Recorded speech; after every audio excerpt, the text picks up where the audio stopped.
بەڵێ ماوەیەکە ئەوەی کە هەستی پێکرێ حکوومەتی تورکی هاتوۆتە سنووری نێودەوڵەتی پێشێل کردووە و هاتوۆتە ناو زۆر زەریعانە پێش بەم هێرشە ناڕەوایە و بەم هەژمونەی تورکیا بگرێ ئەگەر نا پێم وایە ئێمە لە ئایندێکی نزیکە تووشی و ئەمەش دیارە بە ئاشکرا هەموو لایەکمانی نیگەران کردووە لەوەی کە پێویستە هەموو لایەکمان ئیلتزام بکەین بە سنووری نێودەوڵەتی نێوان عێراق و ئێران یان عێراق و تورکیا یان عێراق و سووریا بەڵام بەداخەوە ئەمە ئەبینین بە ئاشکرا کە ئەمە هەم پێشێلکردنی قانون نێودەوڵەتیە هەم ئەو میساقێکەوە لە نێوان وڵاتان و لە ئەوەی متحیدە و ئەمانە هەیە ئەوە ئەمە بە ئاشکرا ئەبینرێ. جا من ئومێد دەکەم قیادەی کوردستانی ئەوانەی کە ئەمڕۆکە بەرپرسن لەم خاک و نیشتیمانە و بڕیار بەدەستن ئەبێ لەسەر ئەم مەسەلەیە لەسەر ئەم کێشە گەورەی بێنە دەنگ و پێشێک بەم هێزە بگرن و پێشی پێ نەگرن پێم وایە ئەمە کفنێکە بەبەری هەمومان ئەدوردرێ کە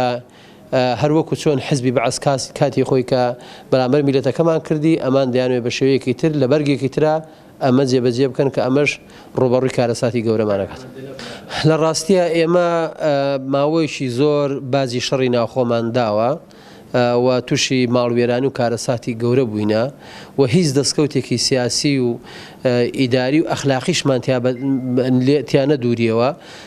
جگەل لەوەی کە هەم میلەتەکەمان ناشرین بوو هەم خۆشمان پێی ناشرین بووین و هەم تووشی زیان و زەرەری گەورەش بووین بۆ یەکە ئێمە دەبێت بە هەموو توانایەکمانەوە پێشگیری بکەین لەوەی کە جارێکی تر شەڕی ناخۆ لە نێوان دوو حیزبی دوو پارچی کوردستانی لێک جیاواز ڕوونەدا بە پێچەوانەوە ئەبێ کار لەسەر ئەوە بکرێ کە هەردوو پارت یان هەردوو پارچی کوردستان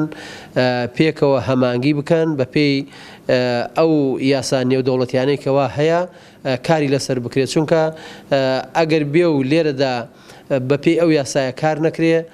پێم وایە تووشی دیسان کارەساتی گەورە ساتە. جا من هیوادارم خەڵکانی بەرپرس لەو پارتانە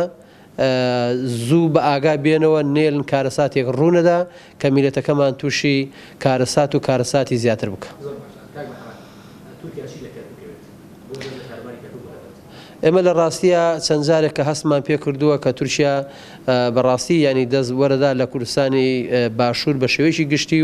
و کەرکووکش بە تایبەتی کە ئەم شارە بە حیسابی خۆی شاری تورکە و دەیەوێ ئەم شارە وەکو شارەکانی تر داگیر بکە بەڵام لە ڕاستیە ئێمە کۆمەڵێک پێوەری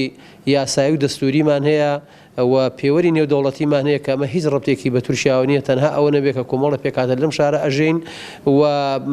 خۆت ئەوانەی کە لە ڕێی نوێنەرەکانیان و دێنە کەرکووک و تەداخولەکەن لە بەسیترین و بچووکترین شتی ئەم شارەیە پێم وایە ئەمە پێشێلێکی گەورەی نێودەوڵەتیە.